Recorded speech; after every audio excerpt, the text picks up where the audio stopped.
Eu disse certa vez que, sempre que duas mentes entram em contato, nasce dessa associação uma terceira mente, intangível e de maior poder que as outras duas. Se essa terceira mente se tornará uma ajuda ou obstáculo para uma ou ambas as mentes em contato, dependerá inteiramente da atitude mental de cada uma delas. Se a atitude de ambas as mentes for harmoniosa, simpática e cooperativa, então a terceira será benéfica para ambas. Se a atitude de uma delas ou de ambas as mentes em contato for antagônica, controversa ou hostil, a terceira será prejudicada. O Mastermind não foi criado pelo homem, você sabe. Faz parte do grande sistema das leis naturais e é tão imutável quanto a lei da gravitação que mantém as estrelas e os planetas em seus lugares, e igualmente definido em todas as fases de sua operação. Podemos não ser capazes de influenciar essa lei, mas podemos entendê-la e adaptar-nos de forma que ela nos traga grandes benefícios, independente de quem sejamos ou de nossa vocação. Partindo de sua análise do princípio do Mastermind, fiquei com a impressão de que homens privados da educação fundamental não precisam limitar sua ambição por causa disso, uma vez que é possível e prático usarem a educação de outros. Também tenho a impressão, a partir do que você disse, de que nenhum homem jamais será capaz de adquirir educação suficiente para alcançar sucesso notável sem o auxílio de outras mentes. Essa conclusão está correta? Ambas as afirmações estão corretas. Falta de instrução não é desculpa válida para o fracasso, assim como escolaridade exaustiva não é garantia de sucesso. Alguém disse uma vez que conhecimento é poder, mas essa é uma meia-verdade, pois conhecimento é apenas poder em potencial. O conhecimento pode tornar-se poder apenas quando organizado e expresso em termos de ação definida. Há uma grande diferença entre ter muito conhecimento e ser educado. A diferença se tornará evidente se você procurar a raiz latina, da qual a palavra educar é derivada. Educar vem do latim educare, que significa extrair, desenvolver a partir de dentro, crescer com a utilização. Não significa adquirir e armazenar conhecimento. Como expliquei no primeiro princípio, sucesso é o poder de se obter tudo o que se deseja na vida sem violar os direitos dos outros. Observe que usei a palavra poder. Conhecimento não é poder, mas a apropriação e uso do conhecimento e das experiências de outros homens para a realização de um objetivo definido é poder. Mais do que isso, é poder da mais benéfica ordem. Admitindo a verdade e sabedoria de tudo que você disse, como alguém começa a apropriar-se desse poder e aplicá-lo? O homem que aplica o princípio do Mastermind com a finalidade de aproveitar a mente de outros homens, geralmente começa assumindo o total controle do poder de sua própria mente. Falarei mais sobre o processo pelo qual isso pode ser feito quando chegarmos às lições sobre iniciativa e autoconfiança. Mas agora gostaria de enfatizar a importância de eliminar as limitações autoimpostas que a maioria das pessoas coloca em sua própria mente. Em um país como os Estados Unidos, onde existe abundância de todas as formas de riqueza, onde todos os homens são livres para escolher sua ocupação e viver como quiserem, não há razão para alguém limitar as próprias conquistas, nem para sentir-se satisfeito sem todos os bens materiais que seu desejo pessoal exija. Em nosso país, existe um grande prêmio para iniciativa individual, imaginação e definição de objetivo. E este consiste no fácil acesso às coisas materiais que cada homem necessita para satisfazer sua ideia de sucesso. Aqui um homem pode nascer pobre, mas não precisa passar a vida inteira na pobreza. Ele pode não ser alfabetizado, mas não é obrigado a permanecer assim para sempre. Mas aqui, assim como em qualquer outra parte do mundo, nenhuma grande oportunidade beneficiará o homem que negligenciar ou recusar-se a tomar posse do próprio poder mental e utilizá-lo para o seu desenvolvimento pessoal. Apenas para enfatizar, Repito que nenhum homem pode tomar a plena posse do seu poder mental sem combiná-lo, pelo mastermind, com as mentes de outros para a realização de um objetivo definido. Poderia descrever, passo a passo, um plano completo a ser seguido na organização de um grupo de mastermind? Esse procedimento não está muito claro para mim, e pode estar ainda menos claro para quem não tem nenhuma experiência na utilização do princípio. O procedimento em cada caso individual pode ser um pouco diferente, dependendo da educação, experiência, personalidade e atitude mental da pessoa que começa a organização do grupo de mastermind e do objetivo pelo qual o organiza, mas em todos os casos existem elementos essenciais que devem ser observados. Com base no que você disse anteriormente, vou arriscar um palpite sobre qual é o primeiro passo. É a definição de objetivo. Você está certo. Definição de objetivo. O ponto principal de todas as conquistas é o conhecimento definido do que se quer. Discutimos esse princípio nas nossas últimas 2 entrevistas. O segundo passo é escolher os membros para o grupo de mastermind. Como já afirmei, cada pessoa com quem um indivíduo se alia no mastermind deve ter perfeita simpatia pelo objetivo da aliança e deve ser capaz de contribuir com algo definido para a realização desse objetivo. A contribuição pode consistir de sua educação, experiência ou, como é frequentemente o caso, do uso da boa vontade que estabeleceu em seu relacionamento com o público, vulgarmente conhecido como contatos. E qual o terceiro requisito fundamental na organização de um grupo de mastermind? É o motivo. Ninguém tem o direito e raramente alguém tem a capacidade de induzir os outros a participar como membros de um grupo de mastermind sem dar algo em troca pelo serviço recebido. O motivo pode ser recompensa financeira ou alguma forma de troca de favores, mas deve ser algo de igual ou maior valor do que o serviço esperado. Nunca é demais enfatizar que o homem que tenta construir um mastermind sem assegurar-se de cada momento dela receba o lucro proporcional a seu valor na aliança está condenado ao fracasso. Estou correto ao recordar que em ocasiões anteriores você enfatizou a necessidade da harmonia em um grupo de mastermind? Está sim. A completa harmonia precisa prevalecer entre todos os membros de uma aliança de mastermind se eles quiserem garantir seu sucesso. Não pode haver deslealdade pelas costas por parte de nenhum membro do grupo. Cada um deve subordinar suas opiniões pessoais e seus desejos de avanço pessoal ao máximo benefício do grupo como um todo, pensando apenas em termos da realização bem-sucedida do objetivo da aliança. Na escolha dos aliados de um grupo de mastermind, a primeira consideração a ser feita é se determinado indivíduo pode e irá trabalhar para o bem do grupo ou não. Qualquer membro que se mostre incapaz disso deverá ser imediatamente substituído por alguém que possa e vá. Não pode haver exceções nesse ponto. Tenho a sensação de que estamos chegando em algum lugar. O que acontece depois de um objetivo ter sido definido e as pessoas apropriadas terem sido selecionadas? Então chega a hora de agir. Uma vez formado, um grupo de mastermind deve tornar-se e permanecer ativo para ser eficaz. O grupo deve seguir um plano definido, em um período definido, rumo a um fim definido. Indecisão, inação e demora destruirão a utilidade do grupo. Existe um velho ditado que diz que a melhor maneira de evitar que uma mula dê um coice é mantê-la tão ocupada que ela sequer tenha tempo ou predisposição para coicear. Pode-se dizer o mesmo dos homens. O sucesso em qualquer empreendimento exige trabalho definido, bem organizado e contínuo. Ainda não inventaram nada que possa substituir o trabalho. Nem todos os cérebros do mundo são suficientes para permitir que um homem alcance sucesso notável sem trabalho. Ao continuar sua explicação dos requisitos fundamentais para a organização de um grupo de mastermind bem-sucedido, poderia explicar qual o papel do líder do grupo? O líder que organiza o grupo deve realmente liderar.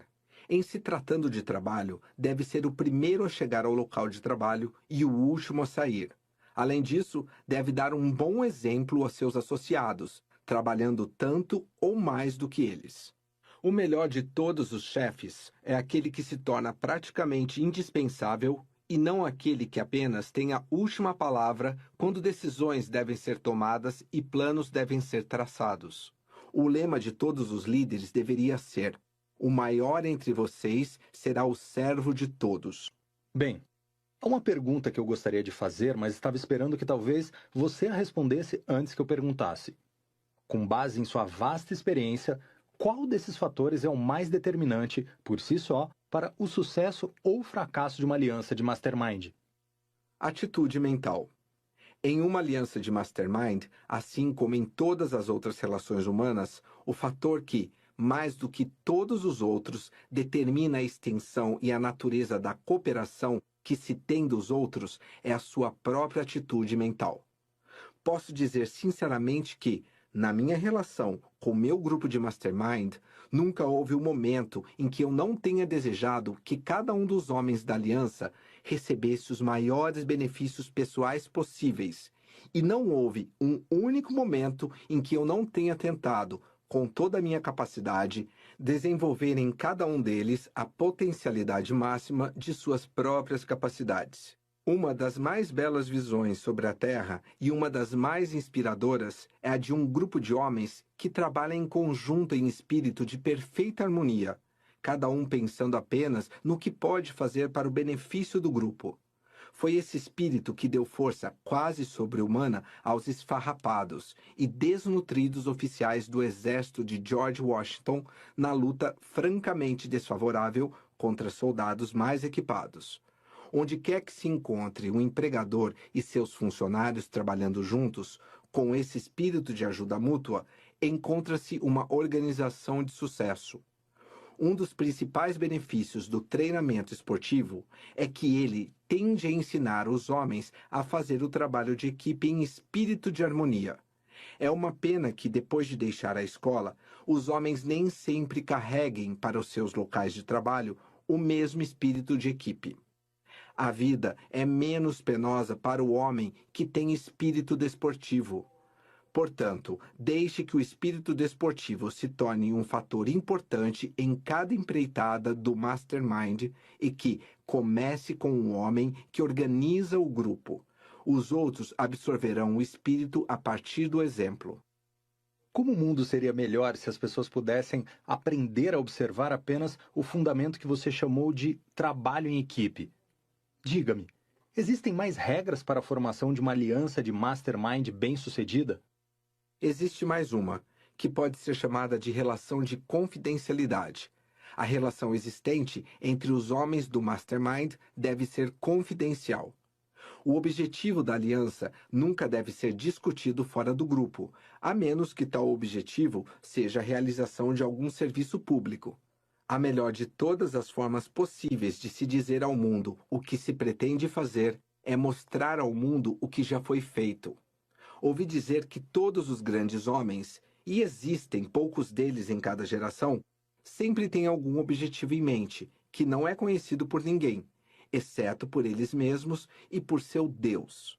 Talvez você não anseie ser grande, mas pode beneficiar-se mantendo essa afirmação em mente e evitando anunciar suas metas e planos antes da realização. Poderia dizer qual acredita ser a mais importante aliança de mastermind dos Estados Unidos? A mais importante aliança de mastermind nos Estados Unidos, ou em todo o mundo, é a aliança entre os estados de nosso país. Dessa aliança provém a liberdade de que temos tanto orgulho. A força da aliança reside no fato de que é voluntária e apoiada pelo povo em espírito de harmonia. A aliança entre os estados criou a maior variedade de oportunidades para o exercício da iniciativa individual, que existe em todo o mundo. Todo o nosso sistema foi projetado e é mantido como meio favorável ao apoio da iniciativa privada e incentivo à iniciativa pessoal, com base nas 9 motivações básicas. Você se importaria de nos lembrar como essa maravilhosa aliança opera? O funcionamento da aliança de mastermind com que nosso país é governado é simples. A aliança é constituída por três poderes, conhecidos como executivo, judiciário e legislativo, trabalhando em espírito de harmonia, em resposta direta à vontade do povo. Esse sistema é utilizado na gestão individual dos estados, assim como na gestão da aliança entre os estados, conhecida como governo federal. O sistema pode ser modificado pela vontade do povo e quase todos os funcionários públicos que o administram podem ser exonerados com um aviso breve. Até agora, não foi encontrado um sistema de relacionamento humano melhor do que esse. Nem existe perspectiva de se encontrar em um futuro próximo.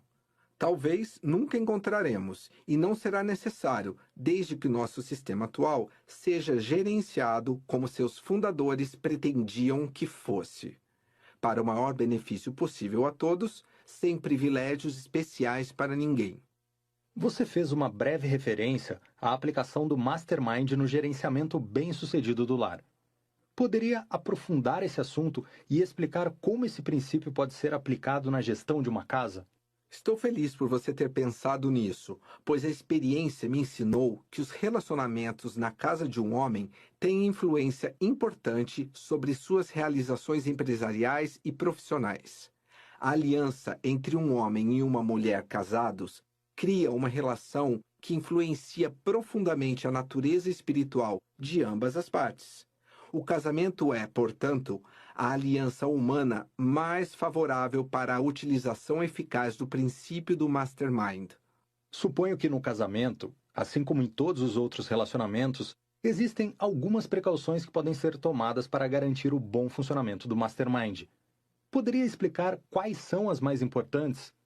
No topo da lista está a escolha do cônjuge. Um casamento bem-sucedido começa com a escolha inteligente do cônjuge. Deixe-me explicar o que quero dizer com escolha inteligente. Primeiro, um homem precisa testar sua parceria em potencial com uma série de conversas francas e íntimas. Deve dizer como pretende ganhar a vida e assegurar-se de que ela esteja de pleno acordo com ele, tanto quanto à escolha da ocupação, quanto aos métodos de trabalho. Será de ajuda inestimável a um homem se sua esposa ficar tão completamente convencida de sua atividade profissional e de seu método de ganhar a vida, que seu interesse possa ser descrito como intensamente entusiástico. Mas o envolvimento mínimo necessário nesse importantíssimo fundamento da sociedade conjugal deve ser a aprovação sem reservas da ocupação. A incapacidade de entender isso já destruiu a possibilidade de aplicação do Mastermind em muitos casamentos. O que você acha dos chamados triângulos amorosos, quando homens casados se interessam por outras mulheres mais do que por suas esposas? Acho que não é um exagero afirmar que a maioria deles tem início por causa da falta de interesse das esposas pelo trabalho deles. Faz parte da natureza do homem buscar associação próxima com aqueles que mostram um grande interesse por seu trabalho. O ego masculino precisa ser alimentado pelo encorajamento pessoal e ninguém está melhor posicionado para tratar disso do que a esposa. E nos casos em que um homem e a esposa estão envolvidos na mesma ocupação ou no mesmo negócio e trabalhando em conjunto por um objetivo comum? Em todos os casos em que observei tais circunstâncias, fiquei impressionado com o fato de que a proximidade na associação profissional levou também a um relacionamento social mais próximo, o que deixou muito pouco tempo de sobra para que qualquer um deles pudesse se interessar por outra pessoa ou por qualquer coisa que não dissesse respeito a ambos. Existe alguma outra vantagem quando o homem e a esposa têm interesse mútuo pela fonte de renda familiar?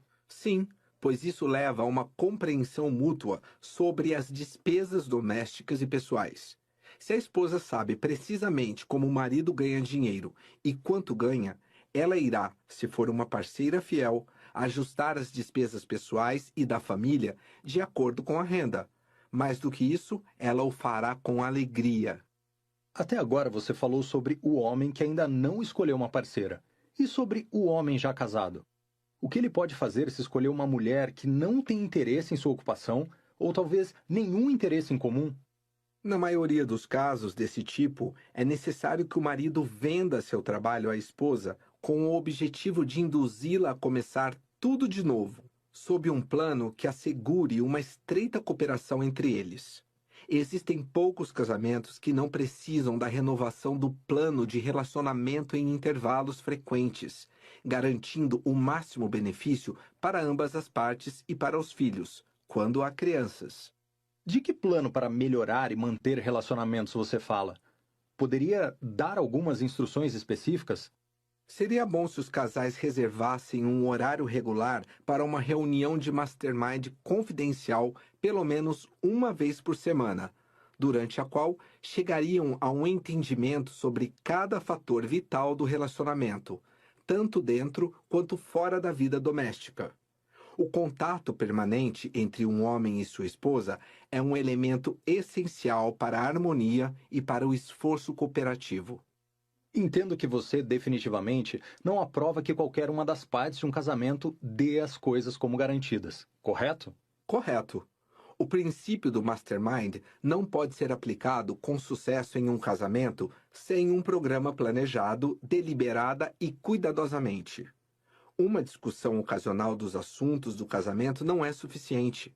Deve haver um período estabelecido reservado para as reuniões de mastermind, e esse programa deve ser respeitado e executado com a mesma cortesia, a mesma definição de objetivo e a mesma formalidade observadas por homens de negócios que usam o mastermind na gestão de suas atividades. Afortunados serão os casais que prestarem atenção nesse conselho e fizerem o melhor uso possível do mesmo, pois com certeza descobrirão uma forma de aperfeiçoar o casamento que nunca poderá ser alcançada por mera atração física ou emoção sexual. Na última declaração, você mencionou a emoção sexual. Por causa da falta de educação geral sobre sexo, acredito que esse tema deva ser tratado com um delicado discernimento. No entanto, é um assunto de tamanha importância que não pode ser ignorado. Lembro que você colocou emoção do sexo como o segundo dos 9 motivos básicos que incitam os homens à ação voluntária. Sem dúvida, você, que entende os homens tão bem, tem algumas palavras de sabedoria para nós sobre o assunto. Poderia discuti-lo? A emoção do sexo é a própria fonte de inspiração da natureza, com a qual ela fornece a homens e mulheres o desejo impulsor para criar, construir, conduzir e dirigir. Cada grande artista, cada grande músico e cada grande dramaturgo dá expressão à emoção do sexo transmutado em empreendimento humano. Os homens de visão, iniciativa e entusiasmo que lideram e destacam-se na indústria e nos negócios devem sua superioridade à emoção sexual transmutada. É óbvio que a emoção do sexo é a principal fonte de atração que leva homens e mulheres a se casarem. Por isso, é bom investigar a relação entre a emoção do sexo e o princípio do mastermind. O que você tem a dizer sobre esse assunto? O homem bem informado não tardará em reconhecer as possibilidades disponíveis para ele ao combinar a emoção do sexo com qualquer plano que adote como objeto da aliança de mastermind com sua esposa. A mesma sugestão oferece benefícios maravilhosos para a mulher interessada tanto em ajudar o marido em sua ocupação, quanto em manter o interesse dele por ela.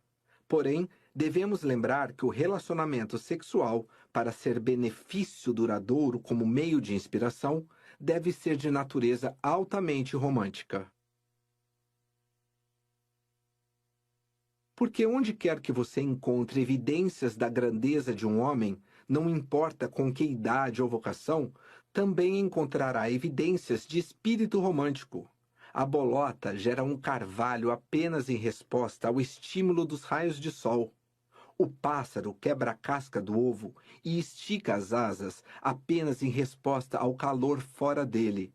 E a semente da realização, que repousa no cérebro de todos os homens, responde mais rapidamente ao calor do amor e carinho de uma mulher. Ignore o chamado do romance quando ele surgir dentro de você e estará ocultando seus talentos na escuridão do esquecimento. Pelo contrário, ouça o chamado desse mensageiro da inteligência infinita, Trate-o com civilidade e compreensão quando ele chegar, e ele lhe entregará a chave para o templo da sabedoria, cujas portas estão trancadas dentro do seu coração e cérebro. Tudo que é grande e bom no homem e na mulher está lá apenas pelo dom do amor de Deus. Mantenha a chama do romance acesa. Deixe que ele se torne uma parte importante, da cerimônia do Mastermind. E sua relação conjugal renderá frutos inestimáveis em ambos os aspectos, material e espiritual. Pelo que você disse sobre o espírito do romance, fico com a impressão de que ele é uma grande força motriz que pode ser usada na busca da vocação de um homem, bem como na devoção ao objeto de sua afeição. É essa a impressão que você pretende transmitir? Exatamente. E disse isso porque a força nascida da combinação do amor e do sexo é o próprio elixir da vida, com o qual a natureza exprime todo o esforço criativo. Entenda essa realidade e você entenderá por que o maior uso que um homem pode fazer do Mastermind é aquele que surge da aliança com a mulher que ele escolheu. Entenderá também por que é tão essencial o homem manter o relacionamento com a esposa no plano do romance. O espírito de romance nasce da combinação das emoções do amor e do sexo. Entusiasmo, força motriz, interesse aguçado e visão são essenciais para o sucesso em qualquer vocação. E esses estados mentais podem ser produzidos por vontade própria pela pessoa que converte as motivações do amor e do sexo. 2 dos mais fortes dos 9 motivos básicos, em um interesse obsessivo por sua ocupação. Romance é uma mistura das emoções de amor e sexo. É um impulso normal e saudável, se não for degradado pelo desejo físico.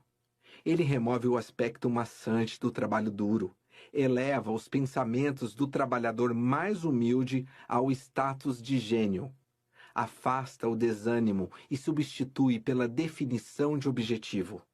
Transforma a pobreza em uma poderosa e irresistível força de conquista. Incita a imaginação e a obriga a se tornar mais ativa e criativa. É o coração e a alma de todos os homens de feitos notáveis que já deixaram suas pegadas nas areias da história. Poderia explicar como aplicar o princípio do Mastermind aos esforços diários de um indivíduo para se apropriar de sua cota de oportunidade americana? Agora vou analisar algumas das utilizações individuais deste grande princípio universal, já que ele pode ser aplicado no desenvolvimento de várias relações humanas que contribuem para a realização do objetivo principal de vida. Cada um dos estudantes da filosofia da realização pessoal deve reconhecer o fato de que a conquista do maior objetivo de sua vida pode ser alcançada apenas com uma série de passos e que todos os pensamentos que ele tem, todas as transações em que se envolve no relacionamento com outras pessoas, todos os planos que cria e todos os erros que comete, têm influência vital em sua capacidade de atingir a meta escolhida. O objetivo principal deve ser apoiado e acompanhado por esforço contínuo. E a parte mais importante desse esforço consiste no tipo de esforço aplicado no relacionamento com outras pessoas. Com essa verdade bem fixa na mente, não é difícil entender como é importante ter cuidado ao escolher os associados, especialmente aqueles com quem se entrará em contato íntimo diariamente. Poderia nomear e discutir algumas das fontes de relação humana que o homem com um objetivo principal definido de vida deve cultivar durante seu progresso em direção a seu objetivo? Qual é, por exemplo, a primeira dessas fontes? A primeira fonte importante de relações humanas, fora do casamento, é a que existe entre um homem e aquelas com quem ele trabalha no exercício de sua ocupação diária. Existe uma tendência, comum a todos os homens, de que um indivíduo assuma os maneirismos, a atitude mental, a filosofia de vida, os pontos de vista político, a inclinação econômica e outros traços gerais do mais extrovertido dos homens com quem trabalha diariamente. A tragédia dessa tendência é o fato de que nem sempre o homem mais extrovertido entre os associados é sério. Muitas vezes é um homem com caráter mais duvidoso. No entanto, em quase todos os grupos de associados de trabalho, pode-se encontrar pessoas cuja influência e cooperação podem ser úteis.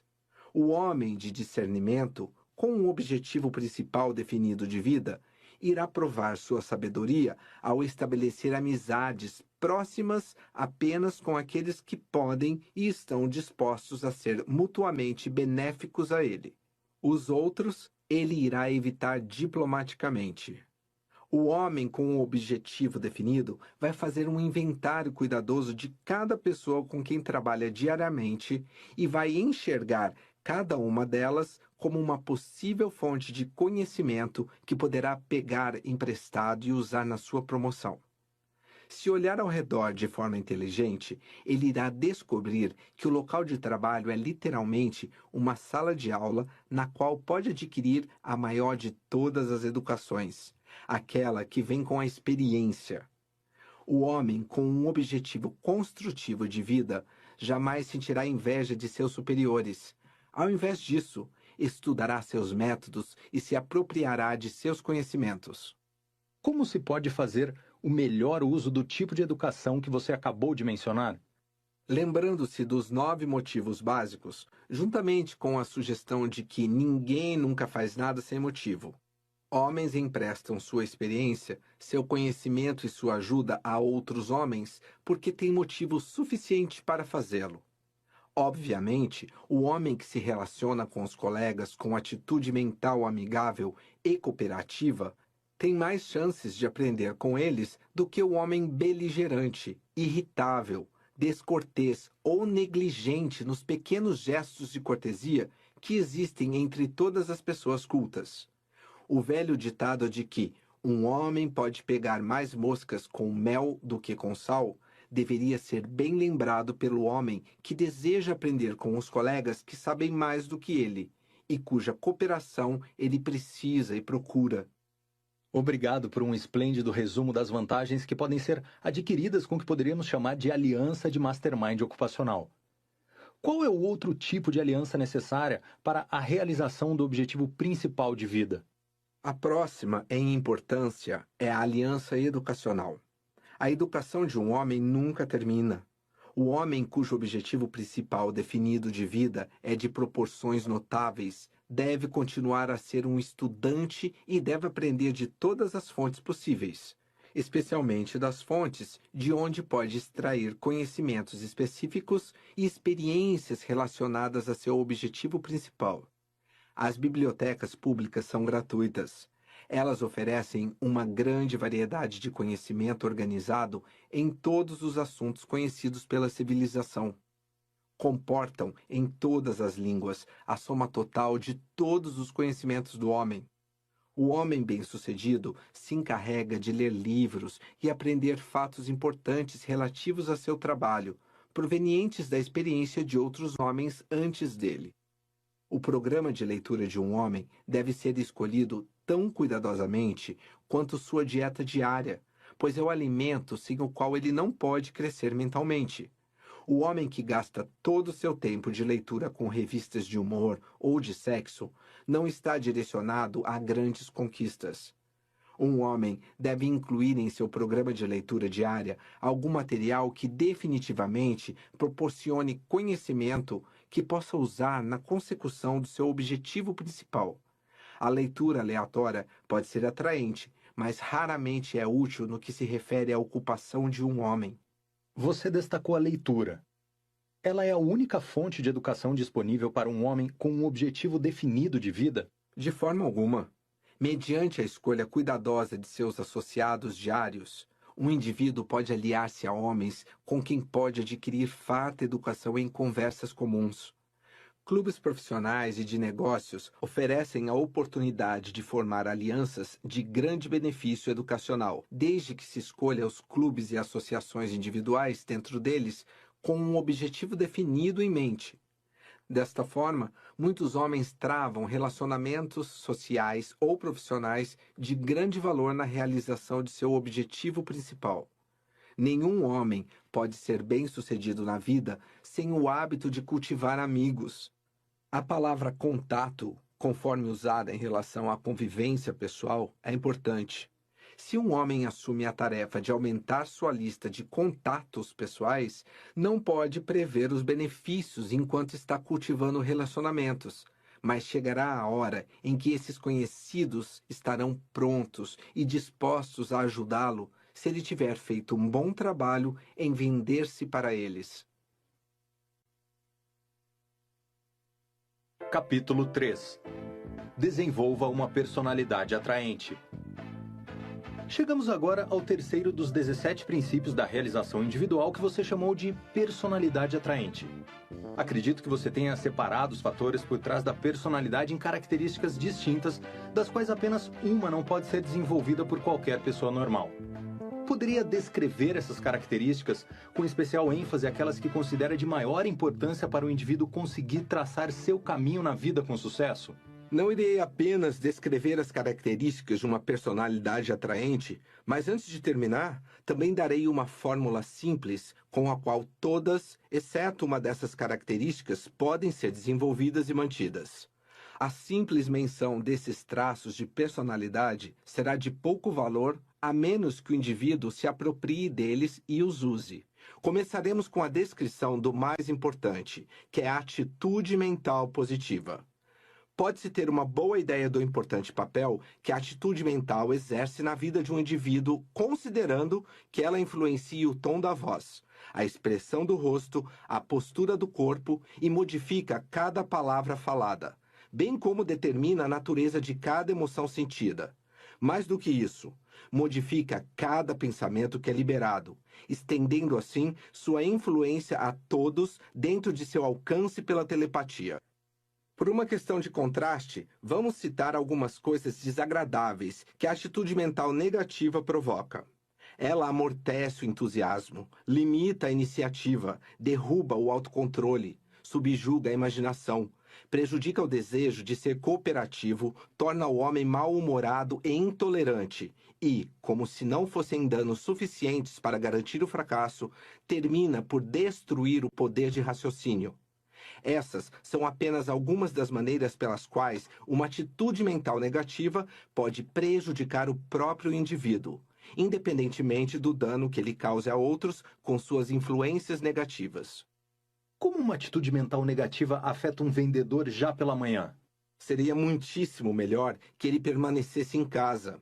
Além de não fazer as vendas que faria se sua atitude mental fosse agradável, ele também fará inimigos e perderá clientes. Uma atitude mental negativa pode afetar um profissional como um advogado ou um médico?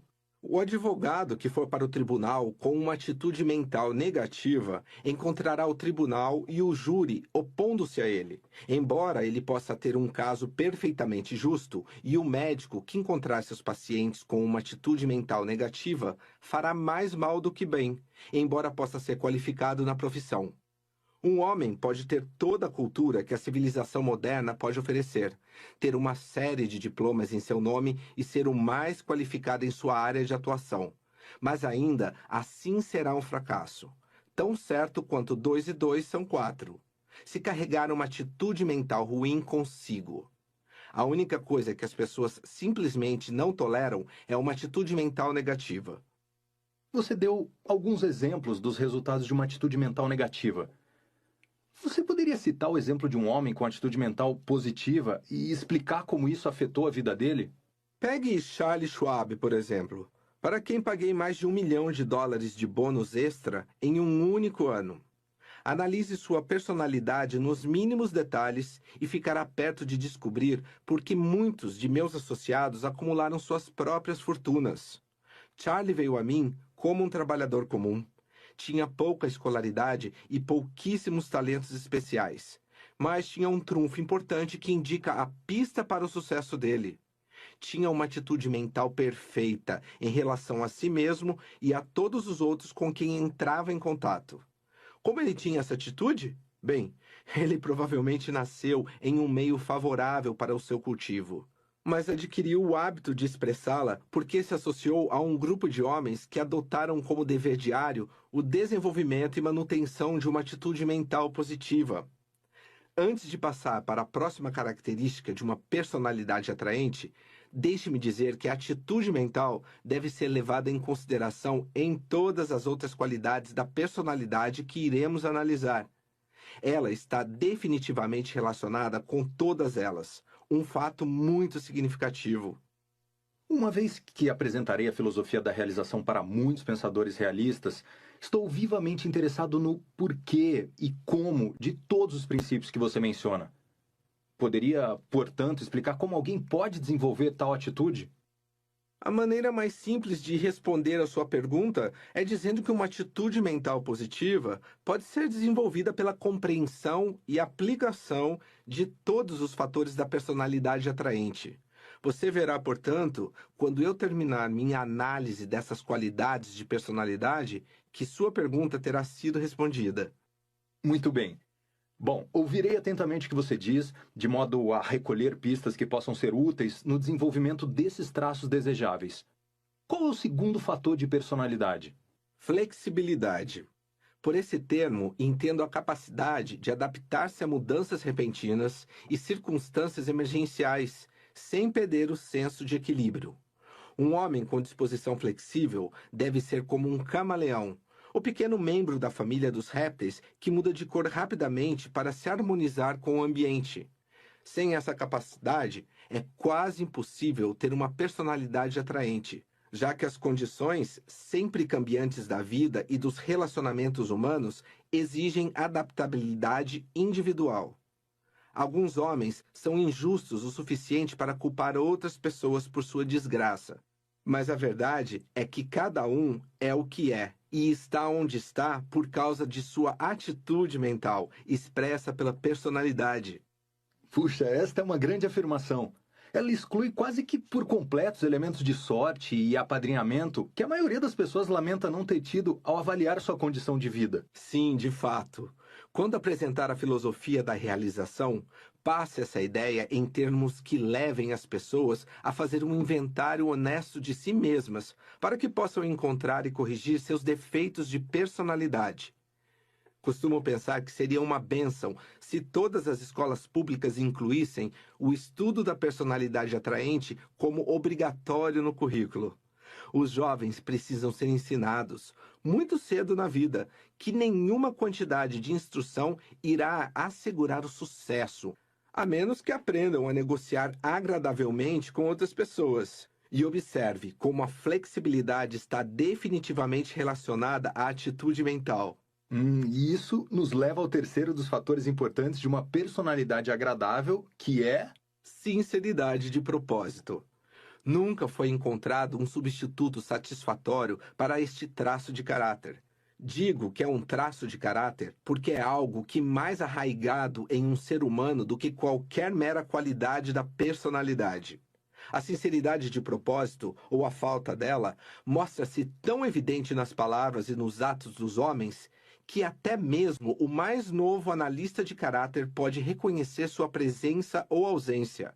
A pessoa que não é sincera anuncia sua fraqueza em cada palavra que diz, na expressão do rosto, nos temas de conversa, na escolha de colaboradores íntimos, no tipo de serviço que presta relacionado à sua ocupação e de outras formas menos perceptíveis, ainda que possa ser um ator habilidoso com grande capacidade de camuflar sua real natureza.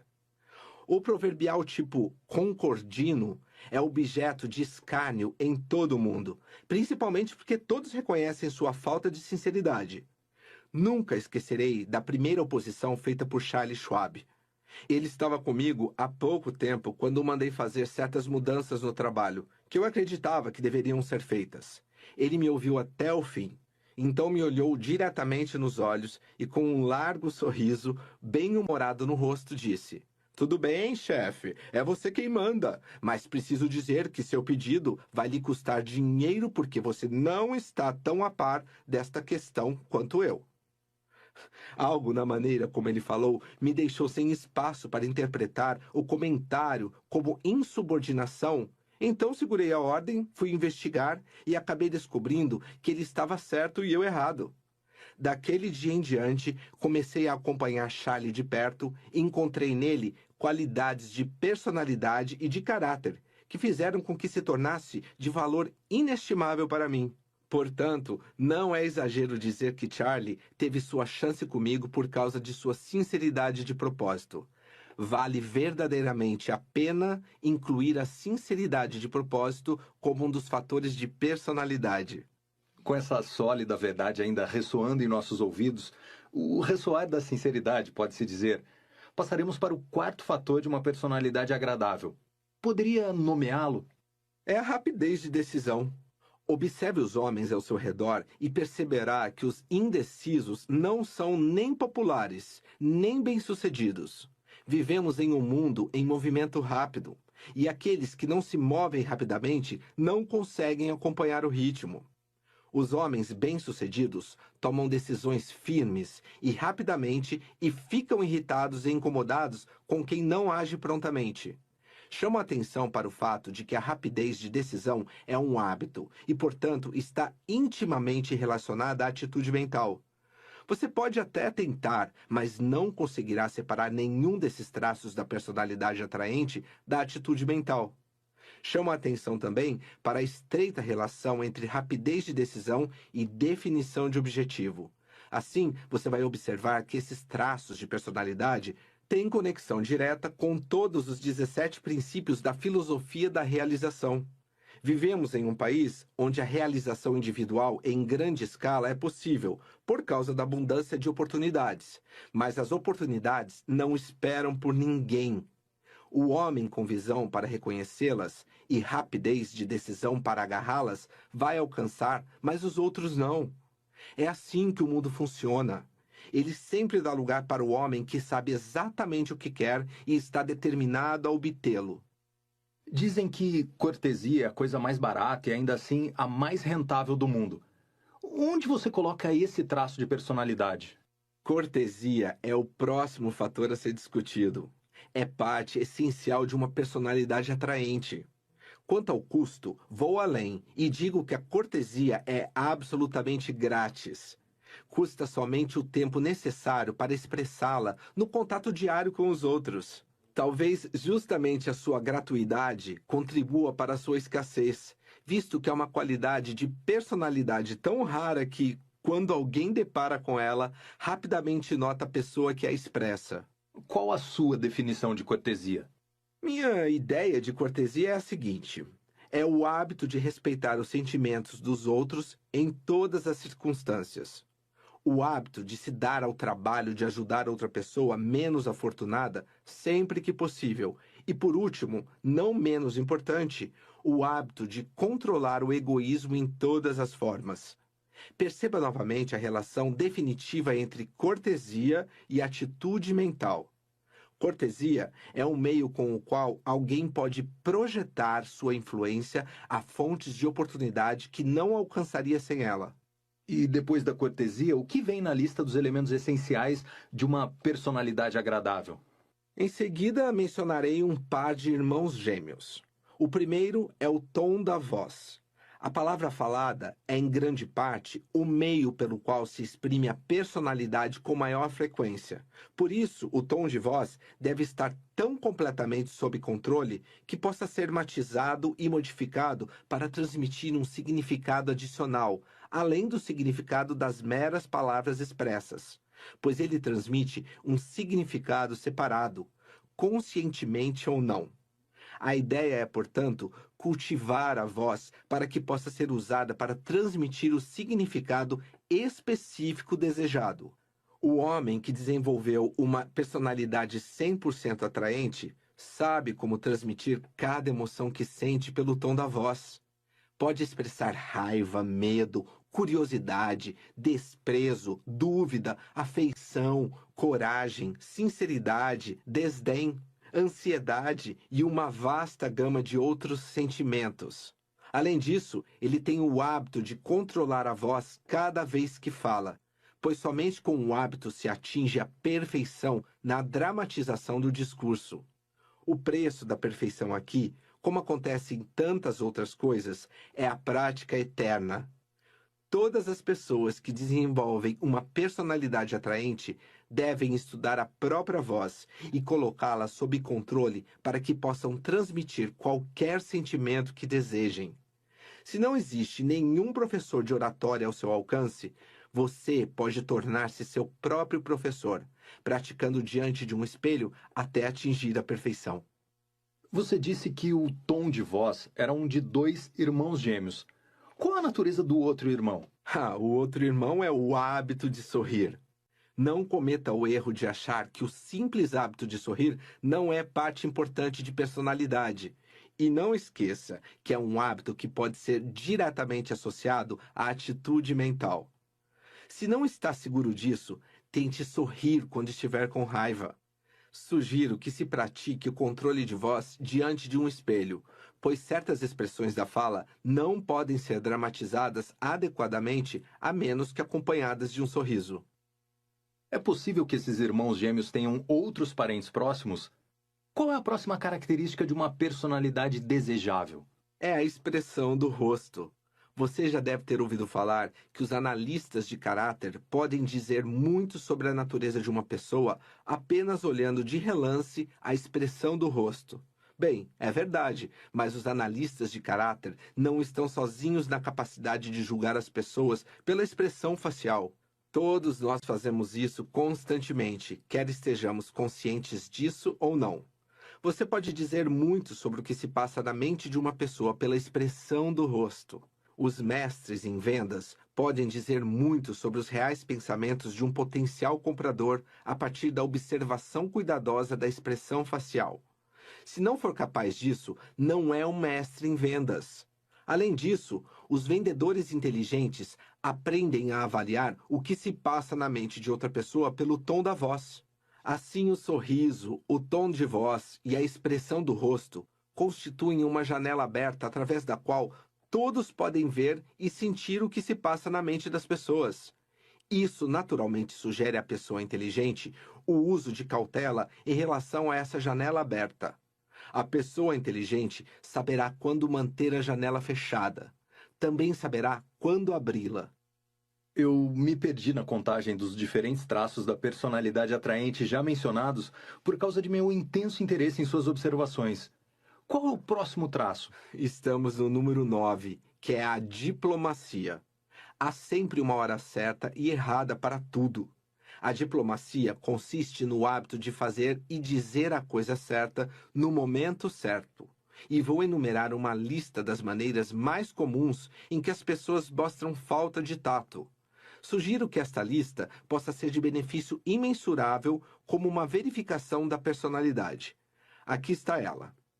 Primeiro, descuido com o tom de voz, muitas vezes falando em tons rudes e antagônicos que ofendem. Segundo, falar fora de hora, quando o silêncio seria mais apropriado. Terceiro, interromper outros que estão falando. Quarto, sobrecarregar o pronome pessoal.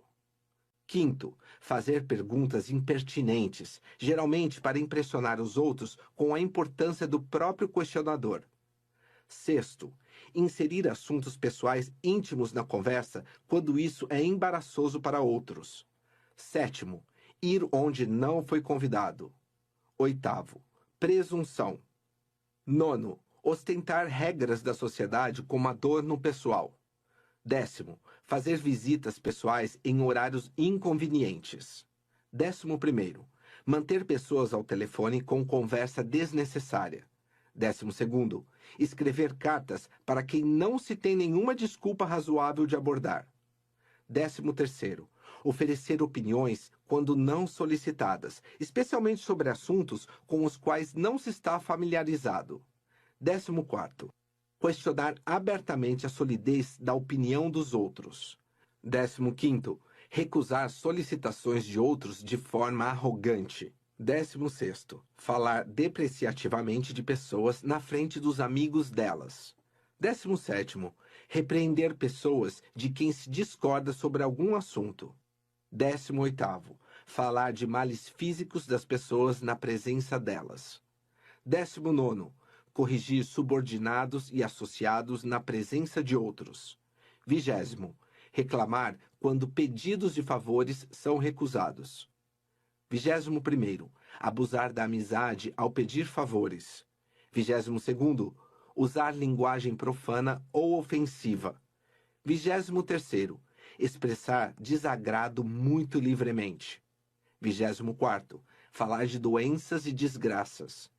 25º, criticar nossa forma de governo ou a religião de outra pessoa. 26º, familiaridade excessiva com as pessoas em todas as ocasiões. Aquele que verificar sua personalidade com essa lista e descobrir que não comete nenhum dos erros é realmente um indivíduo raro e afortunado. Posso ver que a diplomacia é mais um traço de personalidade relacionado à atitude mental. O que aparece como o número 10? No 10º lugar vem a tolerância. Vamos definir tolerância simplesmente como mente aberta. A pessoa tolerante é aquela que mantém a mente aberta para novos fatos, novos conhecimentos e novos pontos de vista sobre todos os assuntos. Me arrisco a dizer que esta definição classifica a maioria de nós como intolerantes. Observe também, antes de avançarmos muito na análise desse assunto, quão intimamente tolerância e diplomacia estão ligadas e também como ambas estão definitivamente relacionadas à atitude mental. Tente o quanto quiser, não há como escapar da importância da atitude mental. Ela surge por toda parte, em todas as relações humanas. Antes de encerrar este assunto, gostaria de enumerar alguns entraves específicos que os homens criam para si mesmos por meio da intolerância que, primeiro, torna inimigos aqueles que gostariam de ser amigos. Segundo, faz cessar o crescimento da mente, limitando a busca por conhecimento. Terceiro, desencoraja a imaginação. Quarto, proíbe a autodisciplina. Quinto, impede a precisão do pensamento e do raciocínio. Além disso, também prejudica o caráter de formas invisíveis e desconhecidas que limitam a utilização das forças espirituais disponíveis para abrir a mente. Você certamente deu à intolerância a importância que ela merece. Isso conclui a rodada dos 10 primeiros elementos essenciais de uma personalidade desejável. Eu suponho que poderíamos chamá-los de 10 mais de uma personalidade positiva. E vamos agora à próxima rodada. Qual é o número 11? O 11º traço da personalidade atraente é a franqueza de conduta e de discurso. Todo mundo desconfia do homem que recorre a subterfúgios em vez de lidar francamente com seus associados diários. Conheci homens tão escorregadios que você não conseguiria tirar deles uma declaração clara e direta sobre nenhum assunto. E ainda não vi um homem desse tipo em que se possa confiar. Esse tipo de homem não mente de forma direta, mas o que ele faz dá exatamente no mesmo, ao deliberadamente sonegar fatos importantes de quem tem direito de saber.